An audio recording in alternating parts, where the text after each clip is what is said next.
მოგესალმებით, ეთერშია გურიის ახალი ამბები. სტუდიაში თქვენთვის ნინო ვაშალომიძე მუშაობს. კოალიცია ცვლილებისთვის წევრის საქმეზე მოსამართლემ გადაწყვეტილება დღეს გამოაცხადა. საბას ხვიტარიძეს 2 წლით თავისუფლების აღკვეთა მიესაჯა. მას ბრალი დაკვალიფიცირებული ჰქონდა. ბრალდებას ჰქონდა ყავდათ სრულ-მოწმეები, რომელიც ურთიერთსაწინააღმდეგო ჩვენებას აძლევდა, არ ყავდათ ნეიტრალური მოწმე, არ ჰქონდათ ნეიტრალური მტკიცებულება, წარმოდგენილი იყო 26 წამიანი ვიდეო ჩანაწერი, სადაც არ ჩანდა დეტალურად არც ერთი გარემოება, მათ არ ჩაატარეს ჰაბიტოსკოპიური ექსპერტიზა, არ დაადგინეს ნამდვილად საბა იყო თუ არა ვიდეო ჩანაწერზე ასახული და ეს ვიდეო ჩანაწერი გაურკვეველი ადამიანისგან, ასე ტატო მაისურაძის Facebook პოსტიდან გადმოწერეს, შეგიძლიათ შებრძანდეთ და ნახოთ, რომ ეს საერთოდ სოციალური ქსელი გაუქმებულია. არ ვეთანხმებით სასჯელის სახეობასაც მათ შორის, ვინაიდან ამ სასჯელს აქვს ალტერნატიული სასჯელებიც, ამ უხს აქვს ალტერნატიული სასჯელებიც, ისეთი როგორც არის ჯარიმა, ისეთი როგორც არის შინაპატიმრობა, ისეთი როგორც არის 6 თვიდან 3 წლით თავისუფლების აღკვეთა. ამიტომ როცა არჩევ, თუნდაც ამტყუნებ უდანაშაულო ადამიანს და არჩევ სასჯელს, მინიმუმ უნდა არჩიო ყველაზე მსუბუქი სასჯელი იმისათვის, რომ წამებაში დაზარალებული ადამიანი არ გაუშვა ისევ საპატიმრო დაწესებულებაში. ამიტომ არც მორალურად, არც სამართლებრივად და სასამართლოს არ მიუღია სწორი გადაწყვეტილება. აბსოლუტურად მართალია ჩემი შვილი,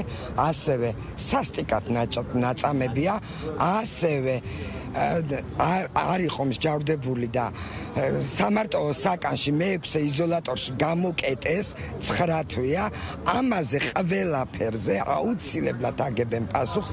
2 წელი ეს არის ამათი საკენკი გადმოგდებული, რითაც ჩვენ უნდა დავკმაყოფილდეთ, მაგრამ ვერ ვკმაყოფილდებით, იმიტომ რომ ჩვენი შვილები არიან მართლები და არ ვაპირებთ, რომ ამაზე კმაყოფილები ვიყოთ და გავჩერდეთ. დღესვე თბილისის საქალაქო სასამართლოში ჯგუფური ძალადობის ორგანიზებისა და მასში მონაწილეობის ბრალდებით 11 სინდისის პატიმრის დასკვნითი პროცესი გაიმართა.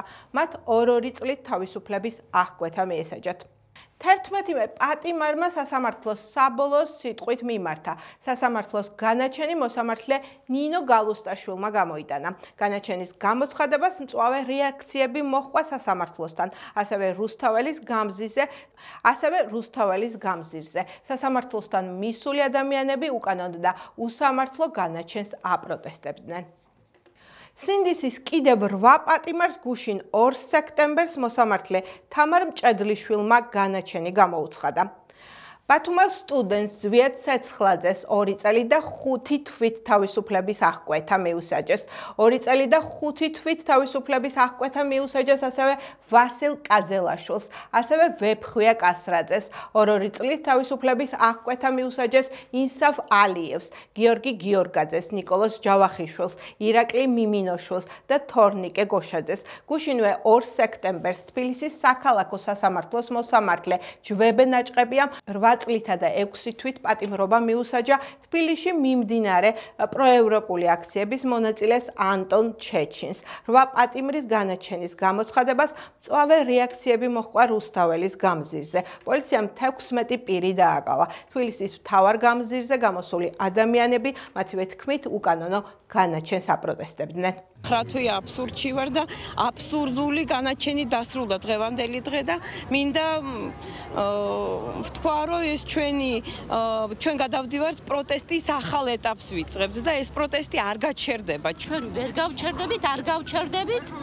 ასე რომ უფრო მეტი ძლიერები იქნებიან ჩვენი შვილები და ჩვენ დედები თავისთავად, ასე რომ რეჟიმს ეშინოდეს დედები. ისედაც იცია რომ შეთითხნილი იყო, მაგრამ ვერ გაბედეს ბოლომდე გაშვება ბიჭები. სასამართლომ ვერ მიიღო გადაწყვეტილება და ვერ ცნო ზვიად ცეცხლაძე, ვეფხვია კასრაძე, ვასილ კაძელაშვილი და წარმოდგენილი სხვა დანარჩენი 5 ახალგაზრდა დამნაშავედ და გარკვეული წილად კომპრომისული გადაწყვეტილება გამოიტანა სასამართლომ. სასჯელის შემსუბუქების ხარჯზე ბრალდებულები ცნო დამნაშავედ. მიმაჩნია, რომ ეს გადაწყვეტილება არ არის დასაბუთებული. ვინაიდან ამ საქმეზე უნდა ყოფილიყო ერთადერთი გადაწყვეტილება დამდგარი, ეს არის გამომართლებელი გადაწყვეტილება, ვინაიდან ნებისმიერი გამომტყუნებელი განაჩენი უნდა ეფუძნებოდეს მტკიცებულებათა ერთობლიობას და ეს მტკიცებულებები უნდა იყოს უტყუარი მტკიცებულებები. შესაბამისად, ეს მინიმალური სტანდარტი ვერ იქნა დაკმაყოფილებული მოსამართლის მიერ მიღებული გადაწყვეტილება და სწორედ ამიტომ არის ის უკანონო და უსამართლო. 2 სექტემბერს საქართველოს პარლამენტში შექმნილი დროებითი საგამოძიებო კომისიის დასკვნა განიხილეს. საგამოძიებო კომისიის 460 გვერდიანი დასკვნა პარლამენტმა დადგენილების სახით დღევანდელ სესიაზე დაამტკიცა. ამის შემდეგ კი მმართველი გუნდი მის საკონსტიტუციო სასამართლოში გადაგზავნას და ნაციონალური მოძრაობის არაკონსტიტუციურ ძალად გამოცხადების მოთხოვნას გეგმავს. დასკვნა წიგნად არის გამოცემული და როგორც მმართველ გუნდში განმარტავენ, მისი ნახვა საქართველოს ყველა მოქალაქეს შეეძლება. ოპოზიციაში აღნიშნულ კომისიას არასერიოზულს უწოდებენ და განმარტავენ, რომ მისი მიზანი მნიშვნელოვანი თემების გადაფარვაა. ის ფაქტები არის ტყუილი, სიხალბე და ის ფაქტები, რასაც თქვენ ლაპარაკობთ ფაქტების თაობაზე, ის დანაშაული კი არ არის. ის რომ ჩვენ დავაბრუნებიეთ მოპარული ფული, ის რომ ჩვენ დავაბრუნებიეთ უკანონოდ მითვისებული მიწები ამ რეჟიმისთვის, მოღალატეთა კრიმინალთა რეჟიმისთვის არის დანაშაული. ნებისმიერი ქართველისთვის და საქართველოს ეროვნული ინტერესებისთვის და საქართველოს კანონმდებლობისთვის ეს არის სწორედ ის, რაც უნდა გააკეთოს ნებისმიერმა პატრიოტულმა ნორმალურმა ხელისუფლებამ. საგანგებო მნიშვნელობის დასკვნა, რაც შეეხება დანაშაულებებს და ადამიანების უფლებების ფეხქვეშ გათელვის ფაქტებს და არა თელ ჩამონათვალს, რომელიც იქ არის, მე ვსაუბრობ ფაქტებზე, რომელიც ყველა მიცის. ერთი მაინც ასეთი ფაქტია, რომ ყოფილიყო ნებისმიერ დემოკრატიაში დაშვებული, ასაკურველია იმ სახელმწიფოს ხელმძღვანელობა ზოგადად არ იარსებებდა მეორე დღიდან და არც არასოდეს გამოჩნდებოდა პოლიტიკურ ასპარეზზე განსხვავებით იმ ვითარებისაგან, რომელიც საქართველოშია შექმნილი და მეორე მნიშვნელოვანი საკითხი ეს არის ომის თემა და სპეკულაციები ამასთან დაკავშირებით. ისწავლე და იმოქმედე ახალგაზრდები გურიის განვითარებისთვის პროექტის ფარგლებში ლანჩხუთის მუნიციპალიტეტის სოფელ ჩოჩხატში ახალგაზრდებმა შეხვედრა და ფილმის ჩვენება გამართეს. ახალგაზრდების სათემო ინიციატივები გურიიდან ამჯერად ლანჩხუთელმა ბავშვებმა წარმოადგინეს. სავსე თარო, ინოვაცია და ტექნოლოგია მკითხველი სამსახურში. ეს გახდათ ლანჩხუთელი ახალგაზრდების ინიციატივა, რომელიც ფილმის ჩვენებით და დისკუსიით წარმოადგინეს. პროექტის მიზანი გურიის რეგიონის ახალგაზრდების გაძლიერება, სამოქალაქო უნარების სწავლებისა და ადგილობრივი თემის განვითარებაზე ორიენტირებული ინიციატივების განხორციელება იყო. პროექტი სამოქალაქო საზოგადოების ინსტიტუტმა, ევროკავშირის და გაეროს განვითარების პროექტის მხარდაჭერით განახორციელა. დღეს ჩოჩხატის წიგნის კლუბში იმართება ფილმის ჩვენება. ჩემმა მეგობრებმა, პროექტის ახალგაზრდა მონაწილეებმა დააორგანიზეს დღევანდელი დღე და უნდა უყუროთ თავისუფლების მწერლებს. ჩოჩხატის ახალგაზრდებმა მონაწილეობა მიიღეთ ისწავლა და იმოქმედეს პროექტში, სადაც წარმოადგენთ ინიციატივა, რომ სასოფლო ბიბლიოთეკა მოგვემარაგებინა წიგნებით პროექტორი და პროექტორის დაფით, სადაც ორივე პროექტი გამარჯვებულად გამოცხადდა. სათემო ინიციატივები მოიცავდა სხვადასხვა აქტივობების ჩატარებას და დღეს ჩოჩხატის ახალგაზრდებმა გადავწყვიტეთ, რომ გაგვეშვა ფილმის ჩვენება. შინაგან საქმეთა სამინისტროს თანამშრომლებმა თბილისსა და აჭარაში განსაკუთრებით დიდი ოდენობით ნარკოტიკული ნივთიერებები ამოიღეს.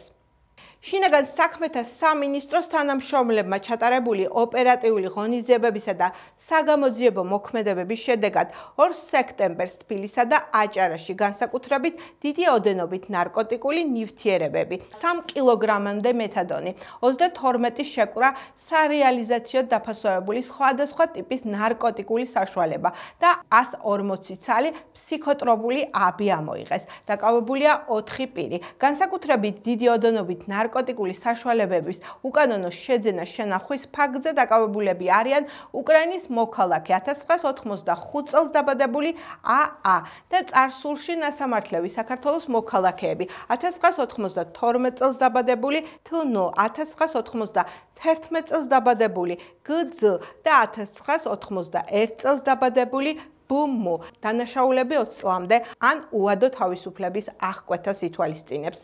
საქართველოს საფეხბურთო ჩემპიონატის მეოთხე ლიგაში დღეს მორიგი ტურის მატჩები გაიმართა. ოზურგეთის მერცხალმა საკუთარ მოედანზე ალგეთს უმასპინძლა.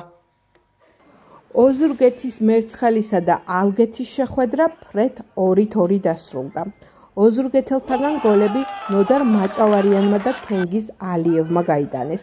იგივე ანგარიშით დაასრულა თავისი შეხვედრა ლანჩხუთის გურიამაც. მან სტუმრად ზესტაფონთან 2-2 ითამაშა. გოლები ვანო წილოსანმა და ლაშა ხაჭაპურიძემ გაიტანეს. 18 ტურის შემდეგ გურიას 38 ქულა აქვს და მეორე ადგილზე იმყოფება. მერცხალი 22 ქულით მე-10 ადგილზეა. ეს გახდა ჩემ ხელთ არსებული ბოლო ინფორმაცია. მე მომავალ შეხვედრამდე გემშვიდობებით, კარგად გრძანდებოდეთ.